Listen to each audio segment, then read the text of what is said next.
Hello and welcome to I've Seen Everything, where the name is ironic and the reactions are... Hi everyone, my name's Andrew and welcome to another movie reaction. I look half dead already this morning, which is surprisingly appropriate considering the movie we are watching, but today we have a special one, folks. We have one that I've been waiting for a long time, one that got a lot of attention when it came out, I think a couple of months ago. An adaptation that has been a long time in the making, Guillermo del Toro's Frankenstein. I don't know exactly how long this movie's been in the works, but I know he's been talking about it for probably over a decade. So long, in fact, that my one and only disappointing detail about this movie going into it is that a creature effects actor that I have a lot of respect for, an actor I have a lot of respect for in general, that was supposed to be part of this movie originally when Guillermo del Toro was planning it, someone that he works with a lot, is Doug Jones, who's best known for playing Abe Sapien in the Hellboy movies. He played the creature in The Shape of Water. He played the faun in Pan's Labyrinth along with another character. He has been in a lot of Guillermo del Toro projects and they've been friends for a long time. He was originally supposed to play the creature in this version of Frankenstein, but alas, I think the lead up to this movie kind of went on too long. They kind of had to move away from that plan, unfortunately. But other than that, I'm excited to watch this today.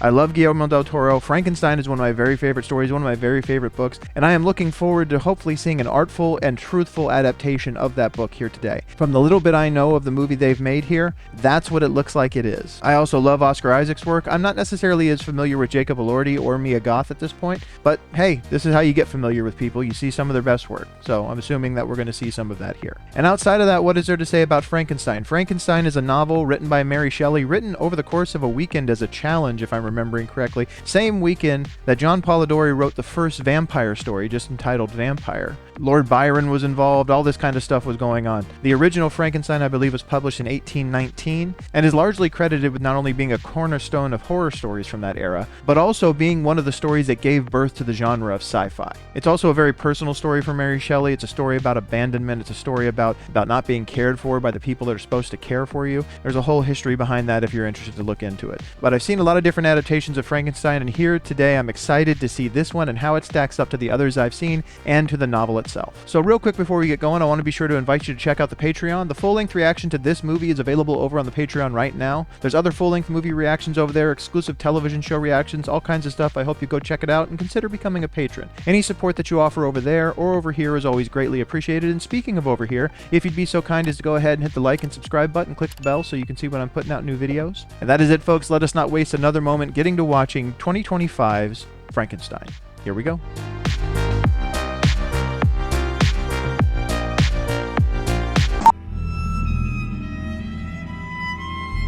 Yeah, we're starting it like a book. See, that's the thing. The Frankenstein book is actually told through journal entries. So Victor is found by a crew of a ship that is frozen in the ice, which I know they do have in this. Captain! And then learn from the captain, I believe, reading his journal, learns from that the story. I'm also trying to remember if Christoph Waltz is in here. I know he's in the new Dracula that's coming out, but I think I might have remembered him being in here too.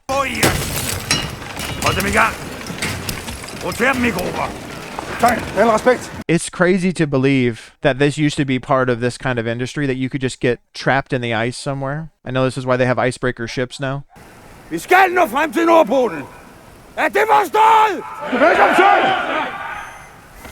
Yeah, especially keeping order as a captain among a crew of men in a situation like that. Morale has to be pretty low. Okay, I was going to say, I don't know if that was an explosion or was it someone just trying to keep warm with a fire. Okay, so far we're on message as far as how the original story is. I'm grateful for that.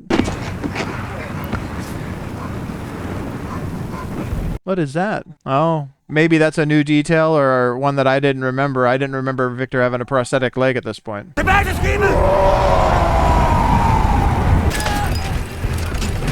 Yeah, that's not a bear. Maybe wanted to create more of a sense of dread of what's hiding in the shadows.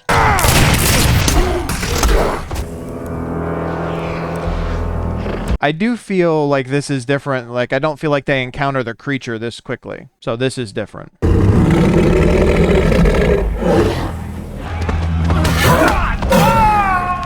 the creature being that tough is not different. I think even in the original book, there's things with people shooting the creature and bullets bouncing off of his skin. Bring him to me! Ooh. Yeah, this is all different, but this is visceral. This is very well done. Victor! Yeah, I was going to say, how are they going to tell this story? The way things were going, he was going to take out the entire crew before they got to it. Ooh, better get the ladder up. This is an interesting dynamic. The creature stalking outside the ship.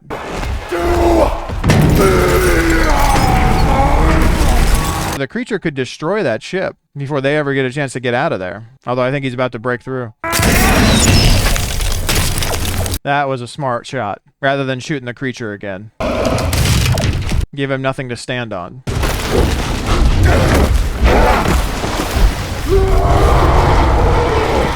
You see that when they shot him, they blew his fingers down to the bone? And that's the other thing, too. For all his ferocity, he doesn't know how to swim. At least I don't think he does. But this is interesting. It creates a different sense of, like, urgency. It will come back and kill many more unless you deliver me to me. What manner of devil made him? I did. They're already... I'm not against it, but they're already making Victor more sympathetic. I firmly contend in the original story that Victor is the villain. Not just because of what he's done, but because he's so callous about what he's done and abandons his entire responsibility. It all started with him, my father, and my mother. Victor? So even now, he's blaming his parents. No, so they're going to have him tell the story as opposed to the captain read his journal. Absent from our lives, but when he... Oh, Charles dance. Always good to see Charles dance. Guardian angel, sweet companion, stand by my side and do not leave me. Undo your mantle. I don't know how much I like this. They're giving Victor a way out, coming from a bad family, an emotionally abusive family. The man despised us both. Our raven black hair, our deep dark eyes. I mean, I guess they are adhering to Mary Shelley's inspiration a little bit by having a terrible father involved. I do not recall, Father, but I'm sure I will remember. Yeah, I'm sure you will. Again, creating his entire motivation for what he does, being pressure from his father. No, not your hands. They are now the instruments of your craft and will. Your face, however, is vanity. Ooh. So, doesn't care for his child at all. It's determined his future for him, is determined that his only value is how he extends his father's legacy. They really are going a long way to make his character sympathetic here. Possible. Shuffle.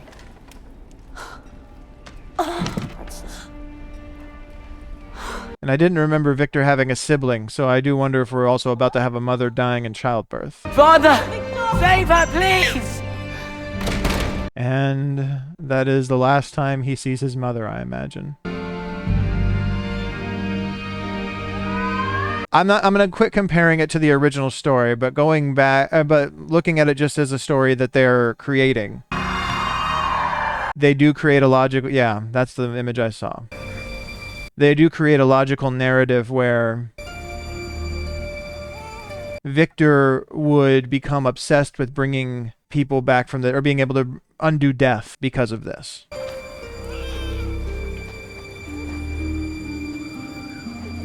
Maybe I should not see it so much as them giving Victor a way out as much as giving him some more emotional depth. You let her die, did you not?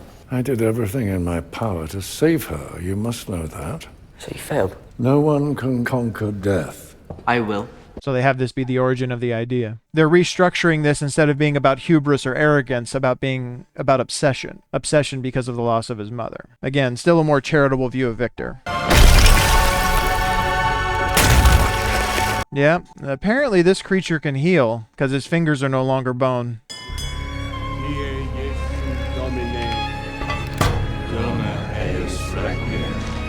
It's one of the things that you have when you have abusive parents, or at least it seems to be. All you wanted is resolution for why ever there was a problem, and that once they're gone, you never get that resolution, and it just stays with you. This is life, gentlemen. Now, birth is not in our hands. Christoph Waltz is in here. I was right. He's helping to remake a fair amount of classics. He's in Frankenstein. He's in Luc Besson's Dracula, I believe, as a Van Helsing character. Ignite a divine spark in these young students' minds. Teach them defiance rather than obedience. If he has under that cloth what I think he has under that cloth, I'm going to need to stop comparing because we are going a very different direction. I mean, we already are, but... Okay, it's not what I thought it was. The muscles, ligaments, nerves, all connected now. This is, I'm sure, an early failed experiment. I mean, maybe not entirely failed.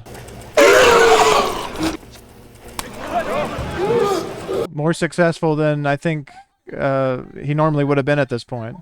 This is unholy. God gives life. Perhaps God is enough.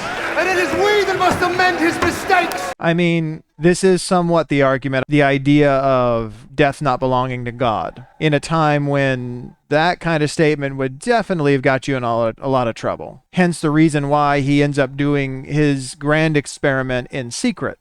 Frankenstein. My name is Heinrich Harlander. Admittedly, this is a part of the story I don't remember as well if it's necessarily accurate or not. But A very nice young lady, fresh from convent life. Ah, so Mia Goth plays both characters. I still showed them. They will forget by supper time. Yes, but what did you think? Apparently, he's an admirer and a supporter. We do here get into the arrogance, though, so maybe that's a return to form. Retain your fire, Prometheus?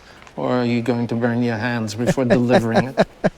Oh, I love that they added that in. Prometheus. Those who know, obviously, the actual title of the book, Frankenstein or the Modern Prometheus. I've taken quarters in Edinburgh. 3 days from now, we are to meet with William and Elizabeth, and that evening I will change your destiny.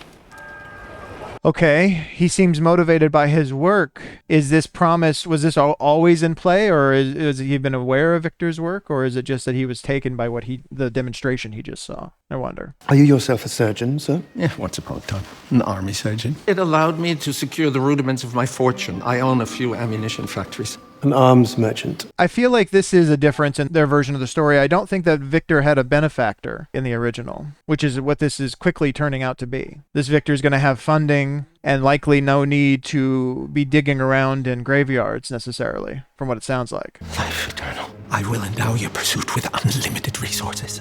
I presume he wants Victor's success so that he can extend his life. I may in time ask you for a favor in return, but it's mostly the privilege to record your process for posterity. I work alone. I'm very quiet. You know, I love to see Christoph Waltz in roles like this. I think he is uniquely suited for this type of thing. Don't pretend to be reasonable now. It would be such a shame. He can bring such gravitas. He has such ability to play a dramatic part, but he also has the ability to turn to a little bit of comedy when he needs to. Victor saying, I work alone, and he says, I'm very quiet. May I introduce the woman I'm to marry? So is Victor going to be taken by his brother's fiancée, realizing how much she looks like his mother?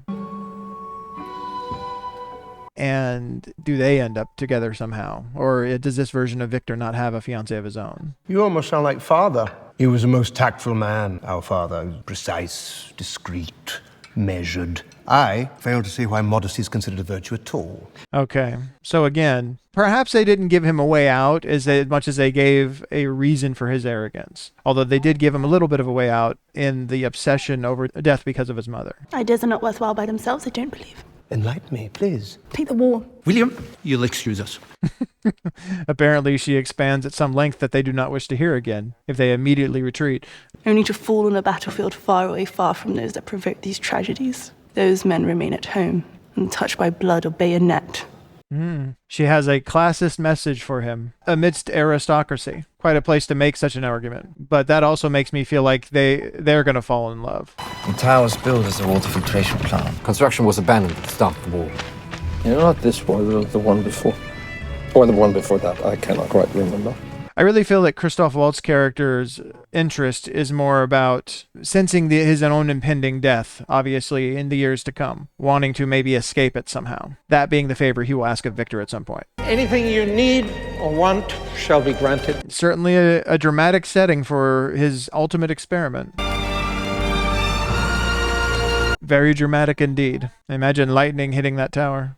There and there, 4 high-capacity voltaic batteries, positive and negative polarity, and a lightning rod system of pure silver telescoping down into the lab. This seems to be one of the biggest differences in movie adaptations of Frankenstein versus the book is they want to make the experiment far more large and grand. Again, in the book, Victor's just a college student, and he does this in his modest lab back at school, basically, all by himself. Crime doesn't pay, and it's the poor showing of it we have here. They're wretches, every one of them. I'm sorry about that. It's a strong back. This one'll do. So Victor, again, this Victor is not having to go and dig up graves. He has his pick among the condemned, and incredible funding, which I don't know if we've seen that in the Frankenstein adaptation before. Playing further off of Victor's blasphemy, posing as a priest in confession. How long has it been since your last confession? A man, is it? Yes. I wonder if she knows that he's in there. Lust. Hatred. Hatred.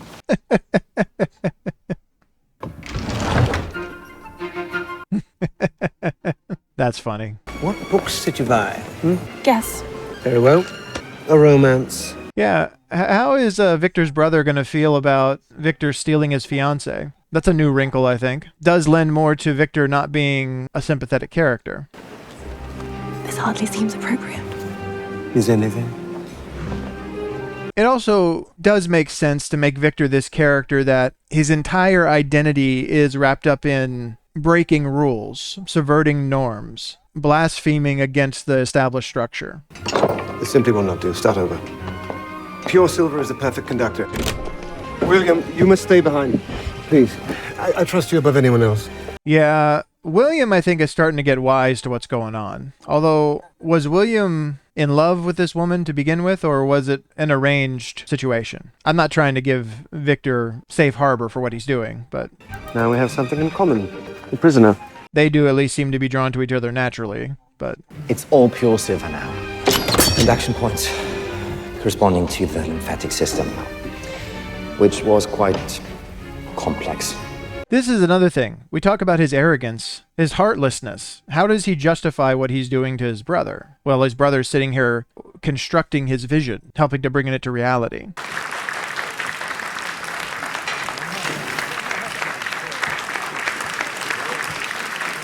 It is an interesting dynamic having Mia Goth play both the mother character and this fiancé character to kind of continue the motivation from one character to another in a way, visually.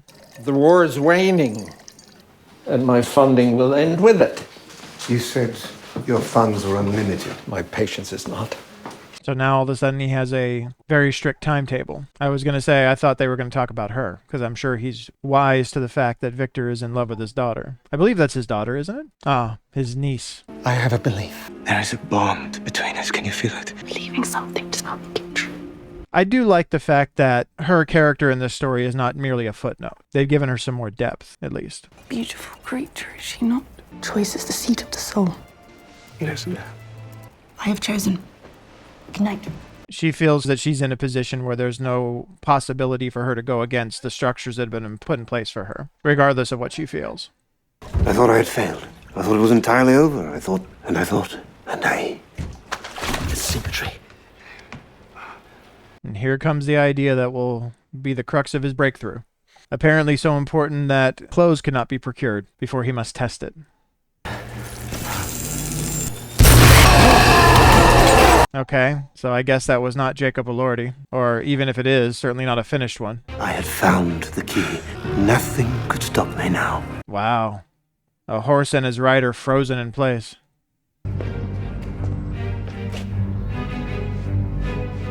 Wow. Again, a very different direction. The Victor we've seen in other versions is literally using whatever bodies he can get from medical labs or graves. Okay. I mean, I should have understood this was going to happen. You know, it's funny.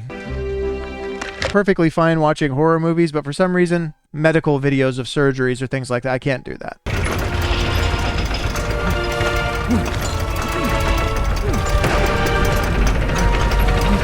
Also, the interesting imagery of a character basically raised into a crucifixion pose, giving a visual reference for the idea of playing God. And he's been wearing a hairpiece all this time. One condition, our deal. Is he going to use his brain? I want to be placed in this new perfect body. No. We'll talk about this after, not now. There is no after. That is something that it would have been good to bring up before. But that also is a new interesting wrinkle. It's like, hey, put my brain into this.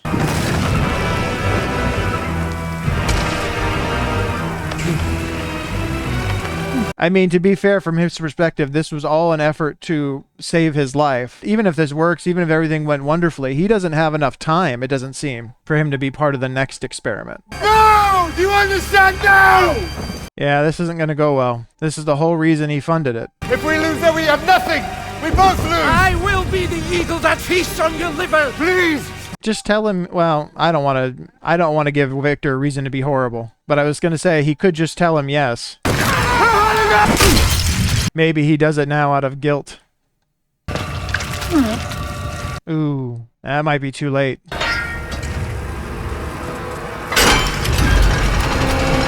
Okay, so is this part of the problem? Well, the problem maybe is just the experiment itself, but like, he's now working with damaged equipment.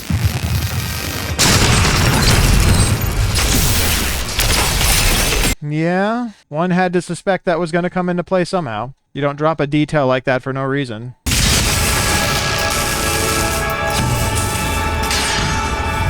He would be forgiven for not thinking this was working, because that did not look like it went as planned, for sure.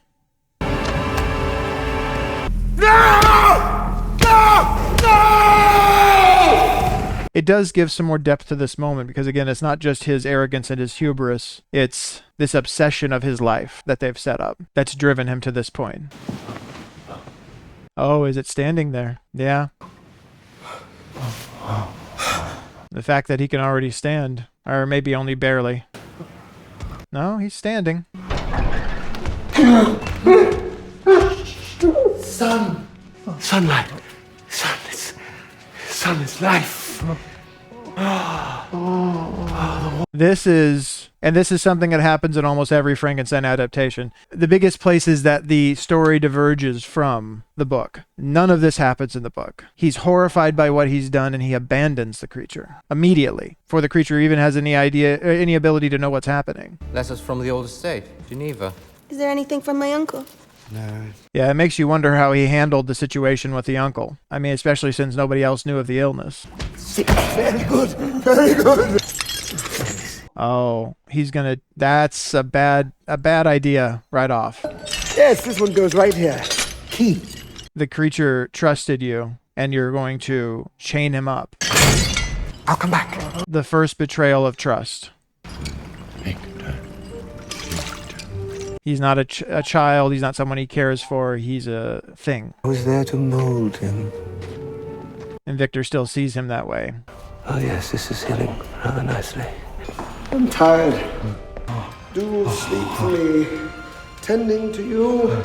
That's really, I think, the crux of the issue here. He wanted to create this as an experiment. He wanted to validate his professional vanity, but he didn't actually want the responsibility of having to care for something, of having to love something. No!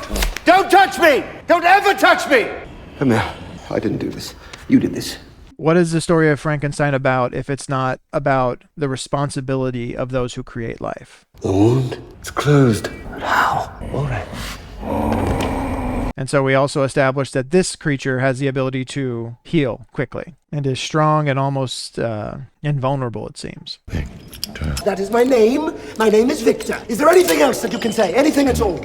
What do you expect? Teach him to speak. Teach him what the world is about. Give him a name, for God's sake. Oh, you are afraid of me? Why wouldn't he be afraid of you? He doesn't know what anything is. I'm your maker! Stop it! And you're terrifying him. Why would you be afraid of me as I do scary things to you? I have to tell you, I have so much to show you, Elizabeth. My uncle, is he here? No.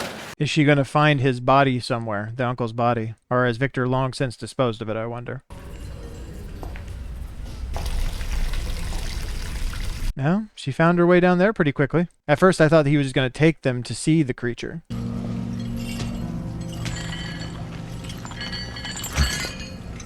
It's easy in a two-dimensional horror movie way to call something like this a monster. With what we've seen, how creature has been brought to life, brought into the world, has not really truly been cared for, has not truly been taught anything. What makes that a monster?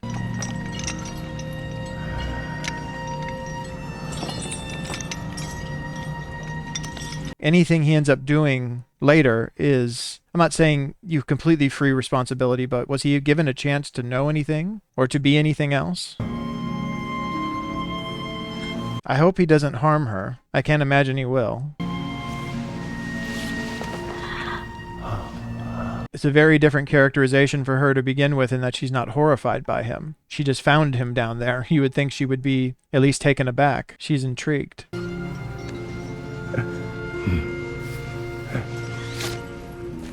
And is probably, just even in these simple moments, showing him the most kindness he's experienced to this point. Who hurt you?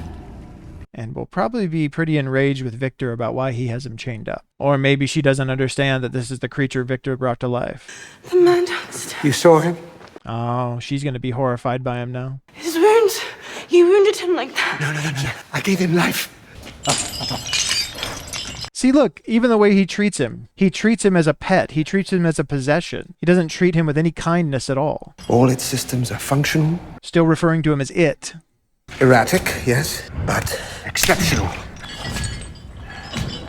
Elizabeth was the only one who saw him as a person and had kindness toward him.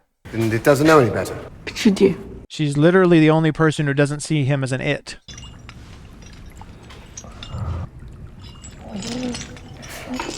Victor, is it intelligent? Victor being guilty of the very same thing that his father was guilty of. He only cares about this creature for what it means to him, what it can bring to him, what it means to his career. His father only cared for Victor for what it meant for his legacy. Became the same type of tyrant in a different way. Of all the parts that make that man, which one holds the soul? Ask you like a figure peeking around a funhouse mirror. Any comparisons from this point on, or even to this point, are not necessarily to down anything about this movie. It's not my perspective that the only right way to tell this story is the Mary Shelley way. I just don't appreciate some of the adaptations, how they've let Victor off the hook in the past. I don't feel that this one is letting Victor off the hook, necessarily. I feel like we're taking a different route. A leash? For me? Thank you. These are beautiful moments, but I think we all know, I mean, obviously from the foreshadowing of where how the story began, that it's not going to end well, unfortunately. Make sound. Elizabeth. Even in this, I wonder about him harming her unintentionally. He's stronger than he realizes and could kill her with absolutely not meaning to at all. Elizabeth. The only other word that he's managed to make himself be able to say. The creature knows but one word and one word alone. Victor. Parrots it without rhyme or reason. Perhaps for the time being that word means everything to him. He has a lack of patience and a lack of any caring at all. Children can't speak for years, or for the better part of a year at the very least, before they can finally say even their first words.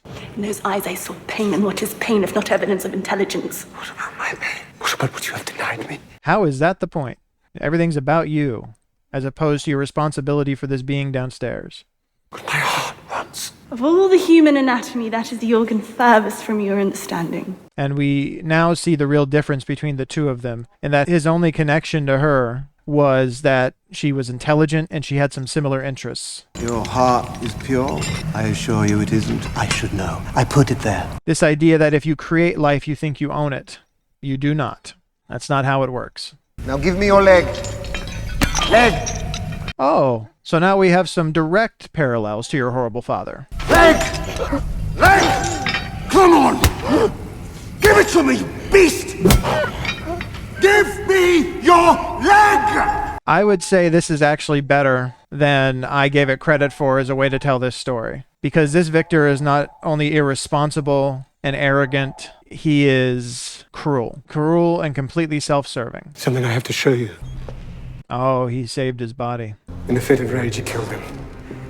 That's a lie. In a fit of rage, you killed him. What's to be done? What's to be done? You must take Elizabeth back to Vienna.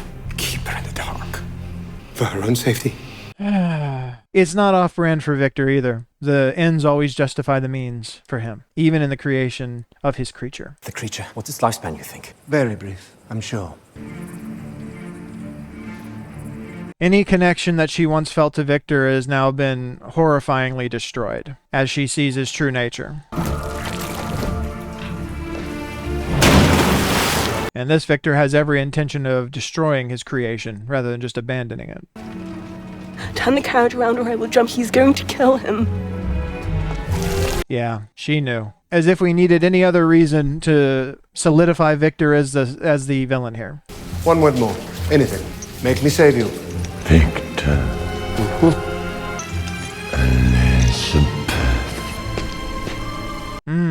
At least he had him hear it. Not that I think it helped his cause there. You can have someone have a sympathetic origin story. It doesn't forgive them if they become a horribly cruel villain. Is she going to come back, and is she going to die trying to save the creature? Ooh. Hence the reason for his prosthetic leg. But that was not the end of it. I'm surprised that the falling rubble didn't kill him. Yeah, I was gonna say, that didn't sound like your men. Kill us both. Confirm your maker's tale. I didn't feel we were this far in the story yet. My maker told his tale, then I will tell you mine. Okay, so we are going to examine this part of the story. I'm grateful for that. I don't remember how it happens in the original, but we have a fair amount of the story that does happen from the creature's perspective. I called your name and understood I was alone. And the clearest sign obviously being that the creature has learned to speak and has become more refined in a lot of other ways. But still an unquenchable rage towards Victor and what he did. Alone in the world, no real knowledge of how to care for himself, no clothing.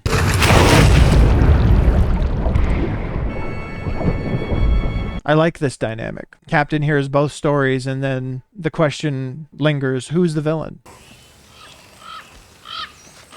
You can see the remnants of all the bodies that they've disposed of out there. Again, very much like a child, he doesn't have any knowledge of the world or what things are other than what he's learned, the little bit he's learned from Victor. Wow, it's the first non-human life that he's ever encountered, I think. It's a good thing that he's pretty durable, otherwise this could go badly for him. It's surprising that he's not scared of it at all. He's not scared of the deer at all. I was going to say, this interaction's going much better than I thought it would. What is that? Shoot at it! Shoot it! Oof, that was sad. I think that is consistent with the book, though, too. I remember him getting shot out in the woods by happening upon somebody. The next place he went was he found his way to a farm. My wounds had healed. Old. So cold. Yeah, he lives out in the woodshed for a while, and this is how he learns to speak and has one of the most important interactions of the story.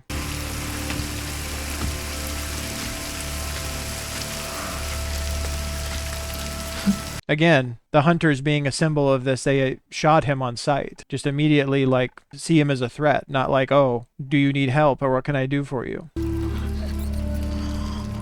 This idea that he's just given nowhere to exist. Blood trail died about a mile from here. Oh, so it was them who shot him. Oh, David Bradley. Harry Potter and Doctor Who fame, among other things. Your man moved me. An interesting detail, he can hear him because his other senses are sharper. And again. A boy. And again. An eye. Well done. Oh, so he can see through the wall. It's surprising nobody caught him. He's not terribly well obscured. I long to be part of this family. We will need more kindling before the winter. What could I possibly do for them? Shows your passage of time. He's growing a considerable amount of hair. Oh, yeah, I forgot. They thought he was a kind spirit because he provided all kinds of firewood for them. Maria! Look, there's more! The spirit of the forest. We should thank him. Again, a term that comes to mind in modern day is parasocial. He has a parasocial relationship with these people. They're grateful to him, but they don't know him. If they ever came to know him, they'd be terrified of him. Yeah, wolves kill their livestock. This was the way of the wild. It would hunt you and kill you just for being who you are. It's an interesting way to put that, because that's who he feels to be. He is to everyone else. He'd just be hunted by everyone because of who he is. It's just you and I now, Spirit. Just you and I. Yeah, he could hear him. He knows something else is going on, and he wants to meet him. I entered a different world. Please, who is it? Answer me. It's the first person he's ever spoken to, other than Victor or Elizabeth. Are you afraid? No need to be. What are you afraid of? There's an extra tragedy to how this goes, because he actually finally opens himself and connects with somebody, and then it's turned against him. It goes so badly. You were hiding in the mill gears, were you not? Oh, it's a mill, I forgot. Or not forgot, I didn't know. The spirit of the forest. Yes. I cannot judge of your countenance. Stay with me. Something as simple as this is all of his dreams coming true. Just somewhere to belong, someone to care, somewhere there are people who won't try to harm him. Friends. What more basic thing is there in the world? This is why the creature isn't the villain.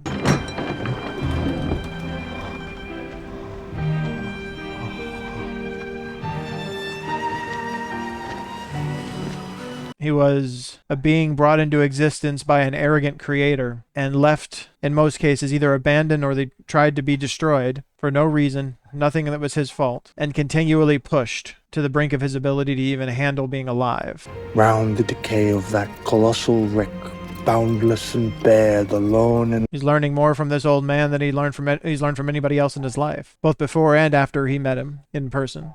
I see memories. Different men. Yeah. Can he recall any of the memories that his mind... I mean, this was someone else's brain at some point. Can he recall anything from that life? Fire and water and sand under my feet. A single word. Victor. The sand under his feet part maybe was after he fell out of the chute in the I don't want to say castle, but the building where he was created. This place.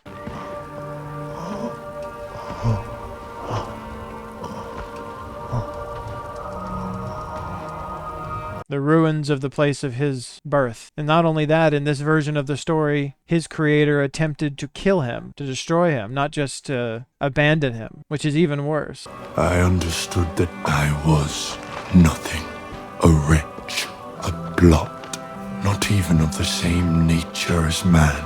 Considerable amount of time must have passed by now, too. At least a year, you would think. Maybe more. How long has he been living in that woodshed or the mill of that farmhouse? And where to find you? Had his address on it. Oh, maybe they'll be back by time when he arrives back here now. Oh, the wolves got to the old man. That's a different take on the story.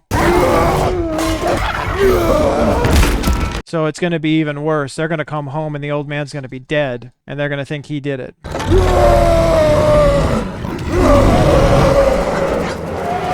That was horrifically gruesome. But I knew they had to be foreshadowing something with the wolves. But I am wreckage, assembled from refuse and the discarded dead. It's amazing how his language has changed and his ability to think and articulate thoughts. I know what you are. A good man. And you are my friend.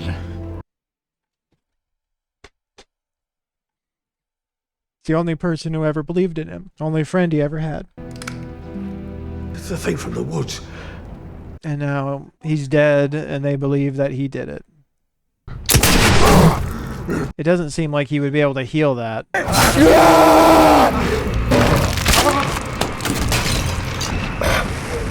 To be fair, they could have just left him alone. It's this automatic assumption that he's evil and something to be destroyed. They're still not leaving him alone. Look at him. He's gonna have to kill both of them. They're not gonna give him any choice. Merciless life. Surprising they just left him there. Didn't shoot him in the head to finish the job. Death, a gift you too had denied me. Again, what was he to do? Left like this, pushed to these limits? I would demand a companion. What was the option? What was the good thing to do? And who would have taught it to him? The past, Victor. I intend to sell the estate. All we have is each other. Yeah, Victor gets to turn the page. He gets to rebuild and go and create a different life for himself, move forward. What is his creation supposed to do? I wish you and my little brother, who I love more than life, the very best. No more lies. Yeah, you can't fool her. She saw who you really were. She'll never forgive you for what you did. Leave my chambers now. Leave me! You killed an innocent person that you created.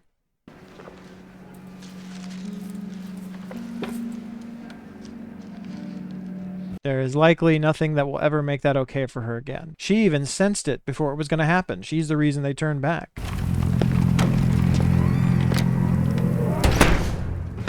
Yeah, I think he's already inside.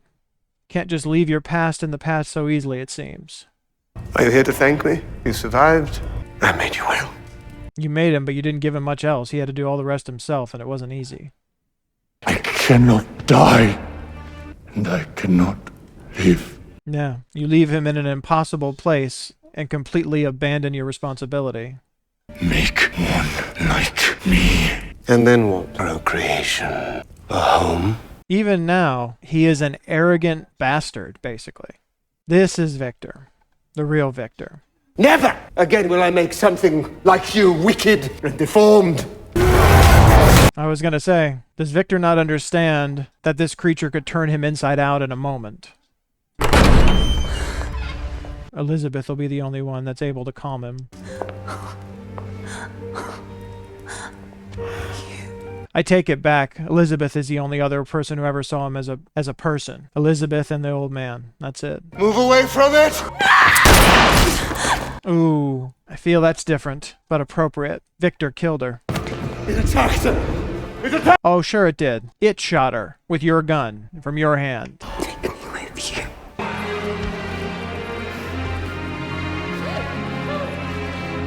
It's the repeating cycle of this story. Everybody's first instinct is to harm, to kill, to destroy, as opposed to trying to understand. Devour everything. It all came from you. You are the monster. Yes, he is. He always was. Created by his father, who was also a monster. The creature just wanted to live.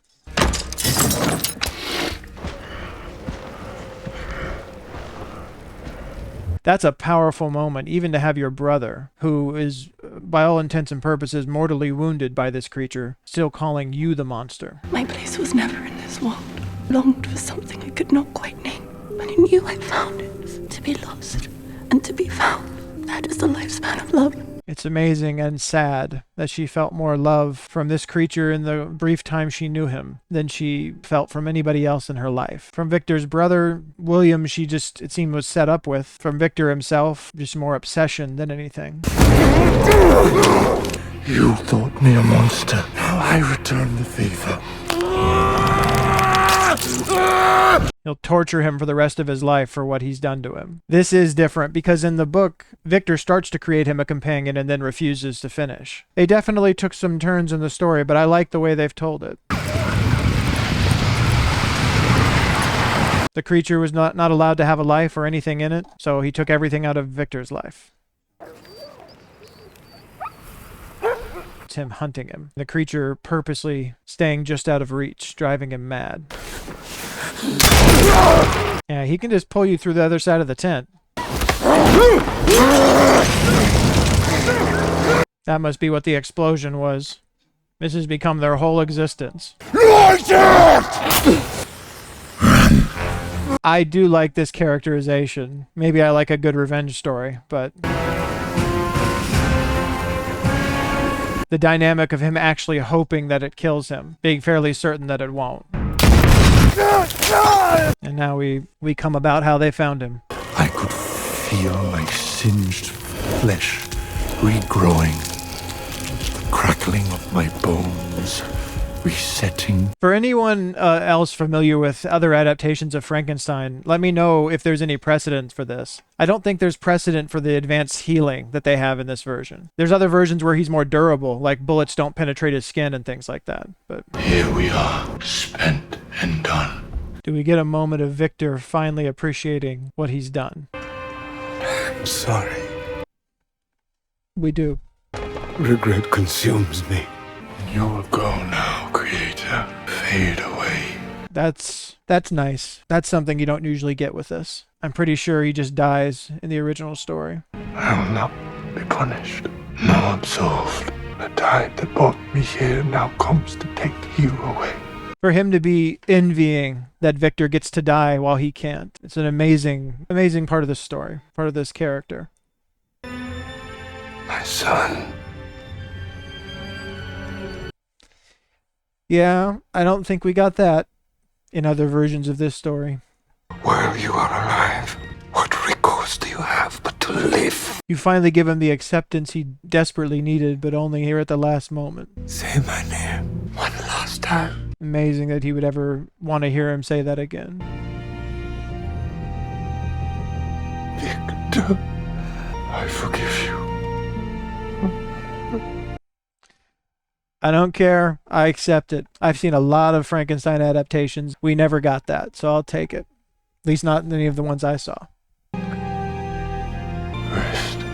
now, Father. I can hear people already. I don't care. I take it. I gladly accept it.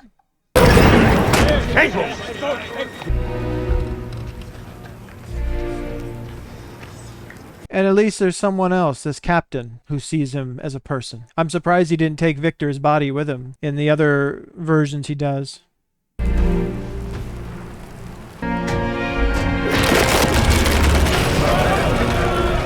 Yeah, you guys might want to hold on. I was wondering if he would help them. I have a lot to say about this, but we're going to wait until the wrap-up. Yeah. Whatever your mission was, it's not worth your life, and you're not going to be able to go forward. I don't have anything to say. It's a beautiful way to end this. Lord Byron. I don't know how I'm going to edit this together, because I was not saying a lot through the end of that, but let's go to the wrap-up. I have heard people talk about not liking this movie, especially people who know a lot about the Frankenstein story. I think that anybody who knows about this story, and again, I had some things that were gaps in my knowledge, and that it's been a while since I've read it. I should probably go back and read it again. But I still like what they did here. I don't think there has ever been a true adaptation of the Frankenstein story. And please, if you are out there, you are someone who is knowledgeable of the story, you let me know if I am wrong about that. Because this is one of the few I have at least a little knowledge about. I didn't make it through all of it, but back during COVID, we were all kind of coming up with things to occupy our time, let's say. One of the ones I came up with was I made as complete a list as I could of every single adaptation of the Dracula story and every single adaptation of the Frankenstein story. And I need to go back to those lists because there are still some I didn't make it to. But I made it through a large number of adaptations of both. And the Frankenstein story, as told, as I talked about throughout the reaction, is a story of abandonment. It is a story of hubris. It is a story of arrogance. It is a story of a man who's basically a child, meaning he's a college-age person. He hasn't really done anything or had any responsibility in his life. He's never had to care for somebody. He's been born into privilege, and he's never had to care for a child or care for someone who required his care in order to live. It was simply to prove his own greatness that he came up with this idea of reanimating dead tissue, reanimating a dead body, even one that he had to piece together in order to make it work, just to show that he could, just to show how incredible he was. Again, we see this in lots of corners of the scientific world, of lots of the tech world, all kinds of things. People doing things just because they can. It's like, well, it's wonderful if you're doing something that can actually be of help, that you're not doing it just for your own ego. But if you're doing things that maybe aren't even that great an idea just because you can, that can be problematic. But then we also have the question of, if you create life, however you create that life, you have a responsibility to that life. You are the reason it's here. You have a responsibility to care for it, to give it a chance in the world. Most of the time this is parents and children, but in any respect. And I think that's something that when you have life that would be created in a non-traditional way, people are like, well, that's not really life. Like, no, if something can think and feel and ponder its existence and dream and desire freedom and desire all these other kinds of things that we can, that's life, or that's intelligent life. The problem with the Frankenstein story, the way it's been told for so long, especially the way it was told in early adaptations, even the Universal adaptation, it's not that Boris Karloff's Frankenstein's monster, as it was referred to there, was not in its own way a sympathetic character, but they focus so much on Victor, and they focus so much on the grand spectacle of it all, that the deeper emotional parts of the abandonment and all the rest of it of this character got lost, or got played way down. They wanted a, fun popcorn monster movie. And in those situations, you have to, your story has to be very simple. There's a hero, there's a villain, and, the villain has to lose in the end. And the easy way back in those days in particular was to make the villains the quote-unquote monsters. They did put some nuance in there. This story came inspired by Mary Shelley's actual life. You had a situation in here in which a mother died in childbirth. Victor's mother died in childbirth, also played by Mia Goth. But the child that was the product of that birth, where the mother died, was not hated and thrown aside. In this case, Victor was, even though his birth was not associated with that. In Mary Shelley's life, it was the other way around. Her birth caused the death of her mother. Her father hated her entire life, did not care for her properly, went on and married someone else. I believe they had other children. And she always felt like an outsider in her own family. Again, correct me if I'm wrong on the history of Mary Shelley, that's my memory of what I learned about her. It was that dynamic that inspired the tragedy and the abandonment of the creature in Frankenstein. Again, even in this, him continually referring to the creature as it, or that thing, or something other than human, refused to even see it as life, or see him as life. And not until the end did we finally get that. I don't remember that from anywhere else. And I've seen a lot of Frankenstein adaptations, and I've read the story, although it's been a while. From my recollection of the story, and there is a blank spot here because I don't remember how in the original story we get the creature's perspective. The whole story of him at the farmhouse and the old man and all that stuff, Victor would not have been there for that, so I don't know how that would have been in his journal. So I'm gonna have to go back and look to see how we have that. You can let me know in the comments how that ended up in the actual structure of the original story. But the original story is told from Victor's journal. They find him on the ice. I don't even know if he ever regains consciousness. I'm pretty sure he's delirious most of the time, and it's just the captain reading it. And the creature does not show up until the very end. But by the very end, the captain knows who the creature is from having read the story, and he shows up to claim Victor's body. It's also different in this that he's able to regenerate. I don't remember any other situation in which the creature was able to regenerate. Again, I remember the creature being very durable, being shot and harmed and all this kind of stuff, but his body was more resilient to damage than a traditional human body would be. And the thing that I was saying at the end that I'm like, I don't care. I can understand that people that love the Frankenstein story are upset about this. I don't care. We finally got this in one version of this. And that was all Guillermo del Toro's decision there, I'm sure. We don't get resolution in the Frankenstein story, at least not in most of them. I don't think we ever got this turn from the creators, from the Victor Frankenstein characters of, I recognize you as my son. I'm so sorry. I can't believe I did this to you. I can't believe this is where we've ended up all because of me. Please forgive me. And I guess Guillermo del Toro decided for once in this story, he wanted some resolution. He wanted, at least at that last moment of Victor's life, for him to realize the error of his ways, and to give the creature, who is going to exist into perpetuity as far as we know, at least for that creature to have peace with his father before his father's death, which was Victor giving the creature something that his own father never gave him. There's a powerful message in that. Is this the most faithful telling of the Frankenstein story? No. Is there a faithful telling of the Frankenstein story out there? Not that I'm aware of. If there is, please tell me. Please tell me in the comments, what is the most faithful telling of that story you've seen adapted to screen? Because I have not seen one that's a perfect adaptation of it, which is how it usually goes with adaptations. They change something. So is this a perfect adaptation of that? No.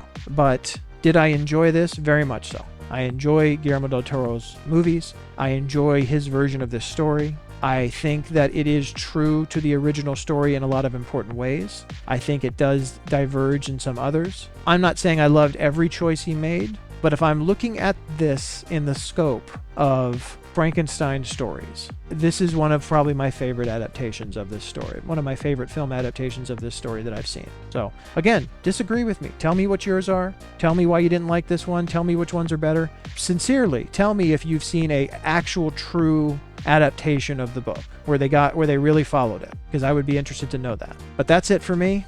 One more time before we get out of here, I want to be sure to invite you to go ahead and check out the Patreon. The full-length reaction to this movie is already available over on the Patreon. There's other full-length movie reactions over there, exclusive television show reactions, all kinds of other stuff. I hope you go over there and check it out and consider becoming a patron. Any support that you offer over there or over here is always greatly appreciated. And speaking of over here, if you'd be so kind as to go ahead and hit the like and subscribe button, click the bell so you can see when I'm putting out new videos. And a special thank you to my Seen Everything patrons, Aunt Vess and Stevie. Thank you so much for your support. Thank you so much, everyone, for going on this journey with me. I was really looking forward to watching this one. I enjoyed it a lot, and I will see you on the next video. Take care.